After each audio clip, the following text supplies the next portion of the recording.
जो मन विशेष रूप से शुद्ध किया हो वो सबसे उत्तम तीर्थ के समान है। गृह कलेश परस्पर प्रेम भावना से ही दूर किया जा सकता है। ज्ञान, कर्म एवं भक्ति, इन तीनों का संगम ही जीवन का तीर्थ राज है। याद रखो, जिनका मन वैर द्वेष की आग में जलता है उन रात में नींद नहीं आती। यह संसार दुख और वेदना के अथाह सागर के समान है। इसमें प्रेम की अत्यधिक आवश्यकता है। गलतियों से सीखकर आगे बढ़ने का प्रयास ही आपको सफलता दिलाता है। कष्ट और विपत्ति मनुष्य को शिक्षा देने वाले श्रेष्ठ गुण हैं। जो साहस के साथ उनका सामना करते हैं वे विजयी होते हैं। धैर्य कड़वा तो हो सकता है, लेकिन उसका फल सदैव मीठा ही होता है। जिस प्रकार एक घोंसला सोती हुई चिड़िया को आश्रय देता है, उसी प्रकार मौन तुम्हारी वाणी को आश्रय देता है। जो समय का मोल समझता हो वो इसे अनमोल बना देता है। जो धनवान होकर भी कंजूस है वो इस संसार में सबसे ज्यादा दयनीय व्यक्ति है।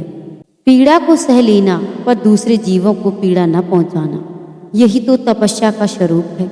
इस शरीर को रोगी और दुर्बल रखने के समान दूसरा कोई पाप नहीं। एकता में वो शक्ति है।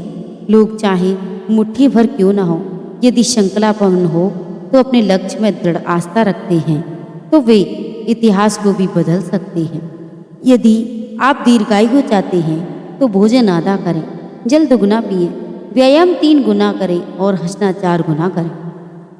अन्याय और अत्याचार करने वाला उतना दोषी नहीं माना जा सकता जितना कि उसे सहन करने वाला माना जाता है।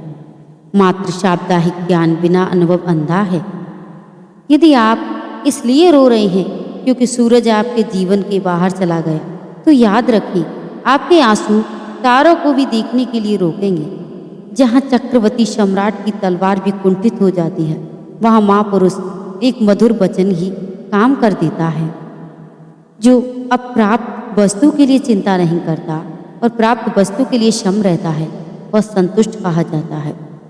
जिस मनुष्य में आत्मविश्वास नहीं वह शक्तिमान होकर भी कायर है और पंडित होकर भी मूर्ख है। सौभाग्य हमेशा परिश्रम के साथ दिखाई देता है।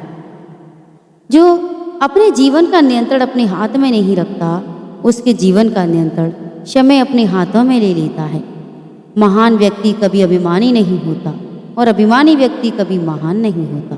उठो, जागो और लक्ष्य तक मत रुको।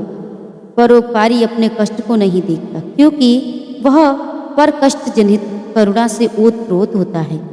भोजन तथा वस्त्र का दान देने से श्रेष्ठ है ज्ञान का दान और इससे भी श्रेष्ठ है आध्यात्मिक ज्ञान। माफ करना किसी कमजोर का काम नहीं, यह तो कोई सामर्थ्यवान व्यक्ति ही कर सकता है। अपार धनशाली कुबेर भी यदि आय से अधिक व्यय करें तो निर्धन हो जाता है। मेहनत करने से दरिद्रता दूर हो जाती है, धर्म करने से पाप दूर हो जाता है और मौन रहने से कलह दूर हो जाता है। सबसे बड़ा दान तो अभय दान है जो सत्य अहिंसा का पालन करने से दिया जा सकता है। कर्म की उत्पत्ति विचार में है, विचार ही महत्वपूर्ण है।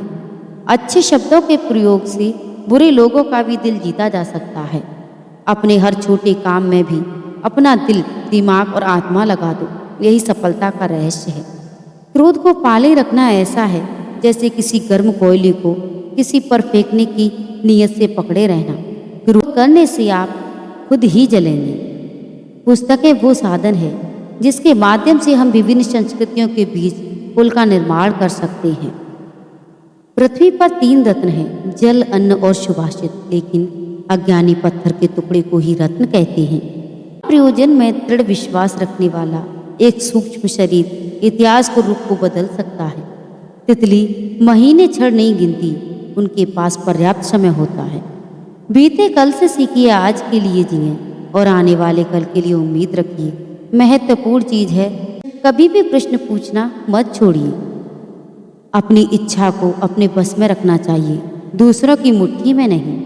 मैं कल मुस्कुरा रहा था, मैं आज भी मुस्कुरा रहा हूँ और कल भी मुस्कुराऊंगा, क्योंकि किसी चीज को रोने के लिए ये जिंदगी बहुत छोटी है। जीवन का आनंद लें, अपने आपको हल्का महसूस करें, खुश रहें और चीज़ों के बारे में इतना ना सोचें। इस संसार में जो भी होता है वह केवल उम्मीद के कारण ही होता है। ईश्वर ने हमारे मस्तिष्क और व्यक्तित्व में असीमित शक्तियाँ और क्षमता दी हैं। अहंकार मनुष्य का बहुत बड़ा दुश्मन है। वह सोने की हार को भी मिट्टी बना देता है। प्रत्येक अनुभव से शक्ति, साहस और आत्मविश्वास मिलता है, जिससे आपके चेहरे पर डर का आना बंद हो जाता है। निश्चय से आकर्षण बढ़ता है। जिस चीज़ का इनकार किया जाए उसमें इस तरह का रस पैदा होना शुरू हो जाता है। जैसे जैसे आपका विश्वास मजबूत होता जाता है, आपका संदेह खत्म होता जाता है। सफल होने के लिए सफलता की आपकी इच्छा असफलता के डर से अधीन होनी चाहिए।